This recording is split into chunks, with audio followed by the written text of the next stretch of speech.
Hi everyone and welcome to this week's Quick Fix. So today we've got a question from a YouTuber whose name is Little Old Linux Lady, and she says her main problem at this point is arranging leaves and petals relative to the stem and petals relative to each other. I wind up with the petals either too tight together so that some overlap whilst I'm left with a gap, or have leaves awkwardly placed on the stem. It just sounds like we've got some issues with how to plan a flower painting. Well, the first thing I would say is I always look at the real thing.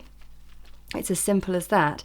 So this week I painted this freesia and I had a little reference photo off to one side. Obviously you can see mine is quite different. It's not a copy or anything. However, I need to be looking at the real thing just so I've got a good reference for, say, the way the stem curves, the way in which if petals do overlap with each other, I can see how to get around it. So if you haven't already watched my painting tutorial of the freesia, which came out on Tuesday this week in the flowers and foliage playlist, I highly recommend going back there because I talk exactly about this problem of overlapping petals and how to make them work.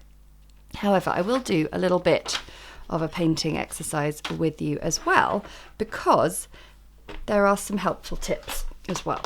So when you're painting an open flower, to get your petals all nicely arranged on the flower, you need something to anchor them all into the middle. So I always draw a pencil circle, which means that my petals, whatever shape or size they are, always have something to anchor into the middle of. So I always make sure the sort of inner point of that petal always is doing a consistent thing. So they're overlapping into the center of that circle, and I'm trying my hardest to sort of imagine almost like an invisible line coming straight from the center of that circle, fanning out into these lovely petals.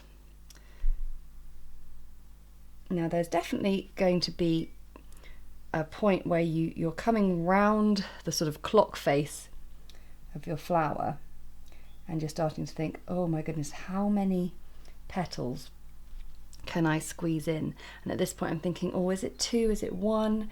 And essentially what's really cool is it's nearly always not as tight as you think it's going to be because of the way things fan out. We've got real nice amounts of room where I was like, I'm really not sure if we do or not. So don't sort of preempt your failure. Think positive, and you will find that just giving yourself that little anchoring point there, you will always manage. Even if your petals are different sort of lengths, different thicknesses, they will all be anchored into the middle, and that will make sense. Because also in nature, flowers get bashed about by the wind and rain. A petal might fall off, a petal might droop.